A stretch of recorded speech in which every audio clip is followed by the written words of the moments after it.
Alors, qu'est-ce qu'on ne peut pas trouver sur Temu? Franchement, dites-le moi en commentaire. Temu has become the most downloaded shopping app in the United States. It is one of the fastest growing retailers the world has ever seen.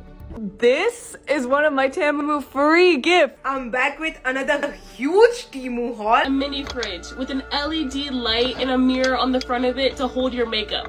I don't even wear makeup, but why not? Mais on entend de plus en plus le côté sombre de Temu. So my bank details got sold to the black market by Temu. Les maisons et les appartements brûlés à cause d'appareils électroniques de basse qualité. Ou alors une plus grande dinguerie encore, les répercussions que ça peut avoir sur votre santé. Toxic. It feels like there's some type of ingredient or something in there. You can see my body is filled with all these little pox kind of thing. La plus grosse arnaque du siècle. Mom, it's burning.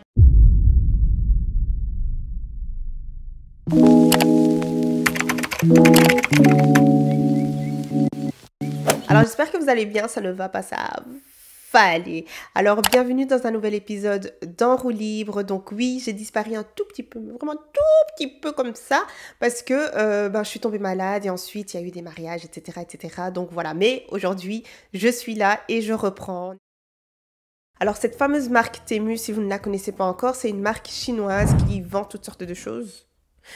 Toutes sortes de choses, vraiment. Alors cette fameuse marque est vraiment sortie de nulle part et elle a fait énormément de bruit en l'espace d'un rien de temps. Ça a explosé, pourquoi? Parce qu'en fait, les gens étaient très interpellés par les prix et ils étaient surtout forts pour une seule chose, leur communication. En fait, je pense qu'on est plus obnubilé par le fait que quelque chose puisse exister et qu'on ne savait pas que ça existait et donc il faut absolument qu'on puisse commander pour être sûr que ça existe bien. Et donc je dirais que les gens ont commencé à commander par curiosité. C'est-à-dire que tu peux te lever un matin et tu vas te dire, tu sais quoi, je vais acheter un chien sur Temu. Tu vas même pas trouver ça bizarre, tu vas commander le chien. Quand le colis va arriver chez toi, tu seras plus choqué par le fait que le colis soit bien arrivé et à ce prix-là que le simple fait que le chien ait une tête d'un âne et il a été muté génétiquement ou je sais pas quoi. C'est-à-dire qu'on les voyait tellement partout que c'était impossible, mais littéralement humainement impossible de ne pas cliquer là-dessus parce que voilà, l'algorithme et les données, etc. Donc ça permet de bien cibler. Mais en plus de ça, ils ont des prix assez bas et donc ça vient à tout bout de champ, peu importe ce que tu regardes, c'est là. Je vous promets que vous allez cliquer juste pour voir au moins ce que c'est. C'est un petit peu comme le truc flippant, comme quand tu parles d'un truc avec ton ami et ensuite tu scrolles un petit peu sur Instagram ou peu importe et tu vois cette chose-là dont tu parlais et ça fait hyper peur. Je pense qu'il y avait une explication à ça. En tout cas, si vous l'avez, écrivez en commentaire. Beaucoup de gens en fait qui ont pris connaissance de Temu à cause de cette rumeur, de ce scandale-là. C'est que beaucoup de gens ont commencé à dire ouais Temu vous vole vos coordonnées. So my bank details got sold to the black market by Temu. So they took $400, but it was in like really small portions for 2 months. So like once a day they would take out like $3. So like you don't catch on to it. And I kept getting messages from the bank I was with being like, suspicious activity. Donc beaucoup de personnes sont aussi venues un petit peu défendre en disant oui, c'est pas que Temu, mais ce n'est même pas ça la conversation d'aujourd'hui. Ok, le vol de coordonnées, mais les gars, c'est bien plus dangereux quand ça commence à atteindre la santé. Il y a de plus en plus de personnes qui viennent sur les réseaux sociaux dénoncer un petit peu et montrer carrément les répercussions du simple fait d'ouvrir des colis Temu.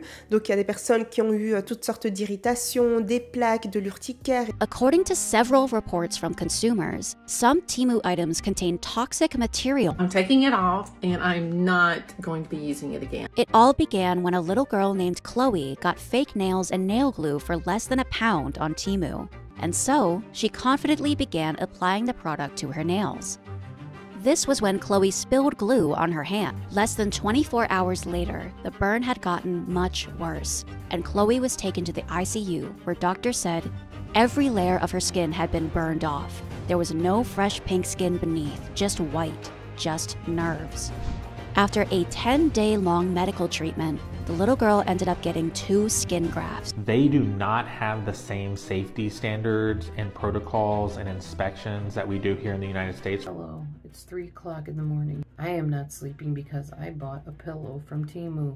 Do you see this on my neck right here? And back of there? That is a urticaria rash. It is an allergic reaction to something in those pillows. And I ordered a pillow and I've been up itching all night. I thought it was my laundry detergent, so we went and got a different hypoallergenic detergent, washed the pillow in that. The rash is still there, it's very itchy. Be careful what you order from Temu. Et à chaque fois qu'on voit une vidéo, on va pas regarder uniquement la vidéo. Ce qui est intéressant, c'est de regarder les commentaires. Et dans les commentaires, tu avais encore tout plein de témoignages. Et c'est là qu'on s'est rendu compte à quel point l'heure est grave. Parce que c'est une chose de faire une vidéo, mais c'est autre chose quand les gens en commentaire que vous ne connaissez pas forcément, qui n'ont pas forcément de bonus ou quoi que ce soit, de commission sur la vidéo, viennent avec leur témoignage, appuyer ce que la personne dit. Dans les commentaires, ça disait oui, ben moi j'ai acheté des pinceaux, mais ces pinceaux-là, ils étaient propres et j'ai pas pensé, ou alors j'ai oublié de les laver, je les ai directement utilisés et mon visage était couvert. Mais quand j'y pense, je me dis que le fait de laver, ça peut peut-être un petit peu réduire les symptômes, mais les gars, ça ne retire absolument pas les substances qui sont toxiques. C'est un petit peu comme les mèches, ça s'appelle comment, les caméléons, les canéquélons, je sais pas trop, mais ce sont des mèches qui sont souvent utilisées en fait pour faire des tresses et on a découvert qu'il y avait toutes sortes de substances en fait qui causent des irritations et des démangeaisons, etc. Please, let's stop using Kanekalon hair, aka braiding hair. Many of us do not know that Kanekalon hair is made with a chemical compound that has been listed as a carcinogen. Chemicals affect the endocrine system. Est-ce que tu t'es déjà intéressé à la composition de ces cheveux? Parce que rien n'est mentionné clairement sur les paquets. Et une chercheuse s'est justement penchée sur cette question. Voici ce qu'elle a trouvé. Une vingtaine de molécules à risque au-dessus de la limite maximale autorisée. Et parmi ces molécules, des perturbateurs endocriniens, des métaux lourds, des pesticides et plein d'autres familles de molécules qui créent des problèmes de peau, endommagent des organes vitaux, entraînent la stérilité, de l'asthme et des cancers. Et la liste est encore bien longue. Alors comment ce cocktail de produits chimiques peut être vendu en libre service? Parce que ces cheveux synthétiques sont toxiques au contact de la peau quand ils sont chauffés. Sauf que c'est exactement comme ça qu'on les utilise. Je vous ai raconté ma fameuse story time où mes cheveux me grattaient à la mort le jour de ma demande. Genre c'était terrible. On a découvert que le fait de laver ces mèches avant de les utiliser, ben, ça réduit les démangeaisons. Mais est-ce que les substances toxiques partent réellement? Absolument pas. Et donc je sais que les entreprises de mèches pensent à trouver une alternative à ça parce qu'ils commencent à perdre énormément de parts de marché parce que justement l'information circule et je me dis chaque fois que c'est hyper dommage en fait de devoir attendre que beaucoup de gens viennent taper du poing et que vous puissiez, même pas ça, que vous puissiez perdre des parts de marché avant de changer le système et avant d'être concerné tout simplement par la santé des gens, quoi. C'est terrible. Ça veut dire que vous-même, vous saviez ce que vous mettiez à l'intérieur. Vous-même, vous saviez que ça peut causer toutes sortes d'allergies, etc. Mais vous n'allez pas faire de changement à moins que vous commencez à avoir un réel impact sur les finances. Enfin, c'est terrible. Il y a même une personne qui a voulu commander, vous voyez ces sortes d'arcs de ballons, là? Les gars, elle a commencé à souffler quelques ballons, donc elle les a commandés sur Temu, hein. Elle a commencé à souffler quelques ballons et ses lèvres ont doublé, voire triplé de volume. Donc franchement, quitte à avoir les lèvres musclées comme ça, même ballon, maman, ballon, simple ballon, tu peux acheter à côté, tu peux acheter chez Webrat, tu peux acheter chez Zeman ou je sais pas où. Toi, tu dis vraiment non, je vais économiser le plus de sous possible, donc je vais commander chez Temu. Ok, les prix sont réduits, mais ça vient avec un autre prix. Et là, je suis en train de m'imaginer, genre, la terreur des gens qui font des piercings, par exemple. Ça doit être ouf. C'est-à-dire que tu as tout plein de gens qui reviennent chez toi parce que ils ont eu toutes sortes d'infections. Des fois, c'est une petite infection, mais des fois, ça peut réellement être très grave. Et en fait, ces gens-là, donc les perceurs, on les appelle les perceurs, les tatoueurs, anyways, les gens qui font des piercings, ok, les piercingers. Donc ces personnes-là préviennent chaque fois leurs clients en leur disant, écoutez, il faut un certain bijou de cette qualité-là, ou alors quand vous voulez un bijou, ben revenez acheter dans la boutique, etc. Des fois, c'est vrai que vous pouvez penser que ça doit être pour des fins financières, mais des fois, en fait, c'est vraiment pour la qualité. C'est hyper important de faire attention à la qualité de ces piercings. Par exemple, moi, au nez, franchement, il y a blindé de fois où ça commençait à gratter, ou ça commençait à trop piquer, faire mal, etc. Et je me rendais compte que c'était juste le bijou. Et donc je dis que ça doit être leur phobie dans le sens où beaucoup de personnes qui ne sont pas informées vont commencer à dire moi j'ai été faire mon piercing là-bas et voilà ce qu'ils m'ont fait et j'ai eu cette réaction-là, etc. Alors que non, c'est juste le bijou que tu as été acheté en grande quantité. C'est cool parce que ça coûte 2 cents, ça coûte 3 cents, mais au final, quelles sont les répercussions que tu auras avec ça? D'un côté, je n'ai pas envie de leur en vouloir parce que l'économie, tout le monde fait comme il peut, ok, on n'a pas envie de commencer à acheter un piercing à je sais pas combien de balles, mais des fois, mettre le prix, c'est nécessaire. Et donc, comme je l'ai dit, ce qui a vraiment attiré l'œil du public, c'est premièrement les prix bas. Alors soyons honnêtes, les prix bas, ça peut attirer n'importe qui. C'est-à-dire que quand on voit une offre assez alléchante, ça peut être même dans les magazines ou quoi. Bon, les magazines, c'était à l'époque, ok. Mais peu importe, quand il y a des coupons, il y a des deals, etc., ça attire l'œil. Et franchement, je peux totalement comprendre parce que dans cette économie, in this economy, c'est-à-dire qu'on vit dans une ère où un salaire ne suffit plus. Les gens, en fait, sont en mode survie en tout temps. Donc, s'il y a moyen de couper les coûts quelque part, on va couper les coûts. Oui, certes, les gens vont commencer à aborder l'aspect de la qualité, etc. Mais comme je l'ai dit, là, on est clairement dans une nouvelle ère où les gens pensent au présent. On pense plus au futur, on ne sait pas ce que l'inflation va devenir. Donc, on essaye de vivre au jour le jour pour voir un petit peu comment on va avancer parce que, comme je l'ai dit, un salaire, c'est plus suffisant. C'est plus comme à l'époque.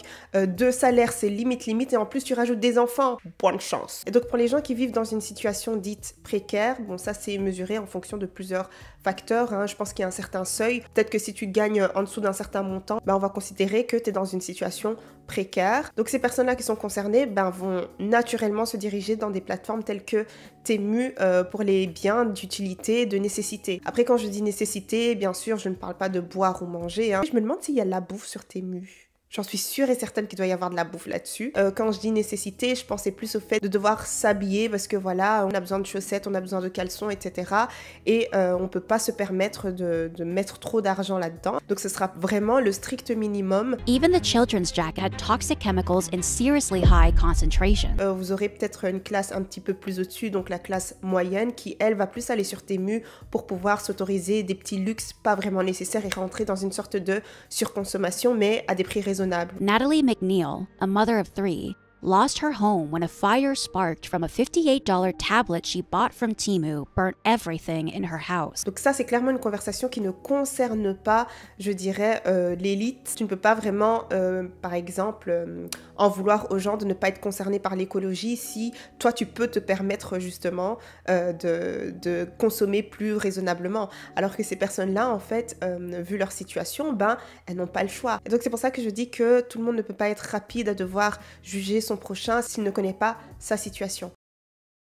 Alors en parlant de prix, pourquoi est-ce que Temu offre des prix hyper bas? Temu en fait regroupe des vendeurs, des grossistes et les met directement en lien avec leur clientèle. Donc en soi, Temu ne produit pas. Pensons à une plateforme qui fait un petit peu la même chose, prix assez bas, lien directement de grossiste à client, etc. Alibaba. D'ailleurs ça, on va en parler un petit peu plus tard. Alors parlons un petit peu statistiques et chiffres. Franchement, il n'y a rien à dire. Temu a juste élevé le niveau dans l'e-commerce. C'est-à-dire qu'il a rendu vraiment le milieu très très compétitif. Mais j'en suis sûre et certaine que ça ne va pas durer. Il y a sûrement une loi qui va rentrer ou quelque chose comme ça, où ils vont être hyper pénalisés. J'en suis sûre qu'on les a déjà ramenés en justice pour certaines choses. Enfin, c'est impossible. Mais bref, en tout cas, ils mettent quand même un coup de chaud à différentes entreprises, dont Amazon. Un grand gaillard comme Amazon. Vraiment des années d'ancienneté. Tu t'assois, tu pleures, pourquoi? Comment on peut vous détrôner comme ça? Pour que vous puissiez réaliser la gravité de la chose. Donc ce sont de sources très très fiables. Ça a plus ou moins pris 1 an à Temu pour avoir 50 millions d'utilisateurs actifs par mois, alors qu'à Amazon, ça leur a pris des décennies avant de pouvoir avoir 67 millions d'utilisateurs par mois. Et donc on parle des utilisateurs des États-Unis, hein. C'est-à-dire que Amazon a pu faire un tout petit peu plus en l'espace de décennies. Je ne dis pas d'une décennie, j'ai dit de décennies, c'est-à-dire plusieurs décennies. Alors à quoi est dû ce fameux succès en dehors du prix? Ils sont très très forts en marketing, ils ont énormément investi là-dedans. Je pense que c'était 1,7 billion en 2023. On sait déjà à quel point Alibaba prend de la place dans le marché. Eux, ils viennent concurrencer Alibaba. Non mais ils sont impolis. L'impolitesse de ça. Et donc j'étais là en train d'y penser, je me dis franchement, c'est logique. Leur succès est totalement logique. Tu relis la crise actuelle à la surconsommation, à l'addiction aux écrans, et puis au vide que les gens ont et à ce besoin pressant de chaque fois vouloir combler justement ce fameux vide. Tu vois Temu, ça répond à tous ces besoins-là. Ils ont carrément réussi à changer les habitudes de consommation de certains. Et si vous regardez bien, Temu est très très très optimisé. C'est-à-dire qu'ils vont mettre une certaine heure à laquelle une certaine action en fait sera valable. Vous allez vous presser, il y a cette sensation d'urgence. Puis chaque fois essayer de vous récupérer si jamais vous avez un panier qui vous attend toujours. Au niveau newsletter, s'ils sont calés. Allez, des petites actions qu'en temps normal aujourd'hui les e-commerce font, mais eux ils vont, je dirais même un petit peu plus loin. Du fait de vous trouver là où vous êtes, ils sont calés aussi. Alors on sait tous que leur petite faiblesse pour les sites comme Temu ou AliExpress ou autres, c'est vraiment le temps de livraison. Par contre, Amazon, là où ils sont vraiment très très forts, c'est le fait de devoir livrer super rapidement. Et ils essayent même de faire encore plus rapidement. Enfin, c'est vraiment une course. Temu, dans tout ça, gagne quand même parce que les gens sont littéralement prêts à attendre beaucoup plus longtemps si le prix est super bas. Alors, comme je vous l'ai dit, Temu sont très très forts en communication pour le simple fait qu'ils avaient vraiment un très grand budget marketing. Donc, du coup, ils ont consacré beaucoup de budget, notamment aux influenceurs.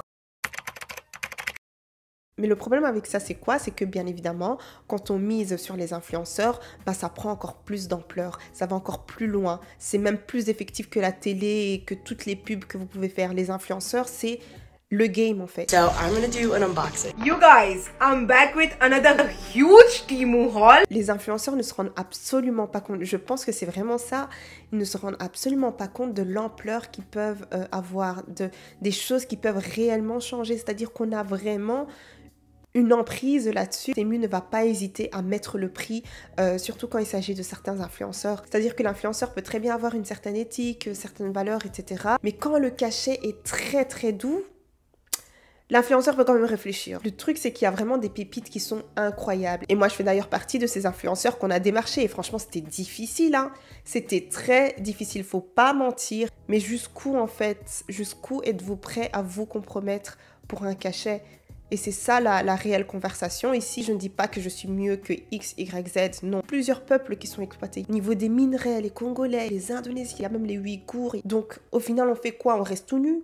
On reste tout nu, on ne vit plus. Enfin, vous voyez ce que je veux dire? Moi, mon seul truc, c'est de pouvoir minimiser quand on peut minimiser et de ne pas exagérer quand il y a moyen de ne pas exagérer.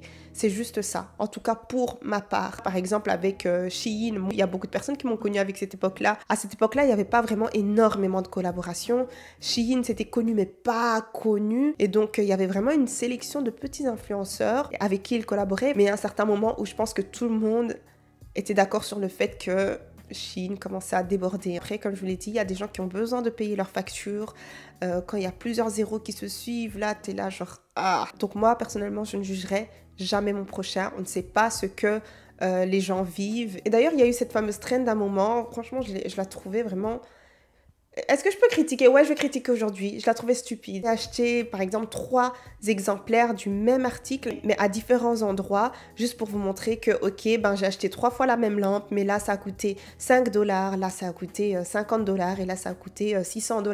Mais regardez, les gars, c'est exactement la même chose. Ok. Ok, je veux bien comprendre, hein, mais je sais pas, moi, montrer le produit que vous allez peut-être garder et montrer des images à côté, ben là, voilà, ça coûte autant et là, ça coûte autant, ou je sais pas, trouver une solution, quoi. Je veux dire, ce sont des choses dont on n'a pas forcément besoin. Que tu as commandé ça 3 fois, maintenant, tu vas en faire quoi?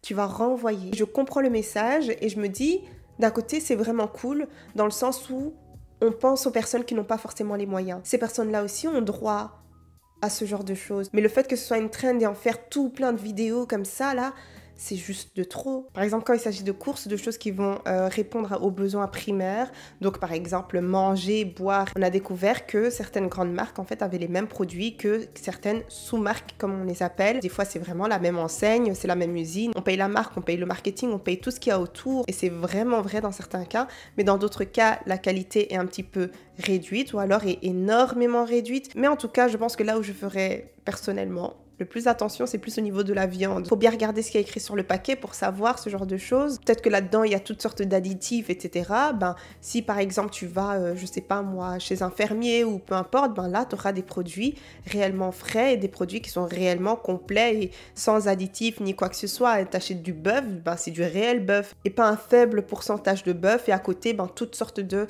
cochonnerie. C'est à chacun de faire ses propres choix avec ses propres moyens. Et donc c'est pour ça que je dis que voilà, on ne peut pas vraiment juger et ce n'est pas une conversation à avoir avec tout le monde et certaines personnes ne peuvent pas se permettre de critiquer parce qu'on n'a pas tous le même portefeuille. Si on peut faire l'effort, franchement je me dis pourquoi ne pas le faire? Des petites choses de la vie de tous les jours. Il y a des choses qui ne sont pas forcément nécessaires en tant qu'influenceur de faire.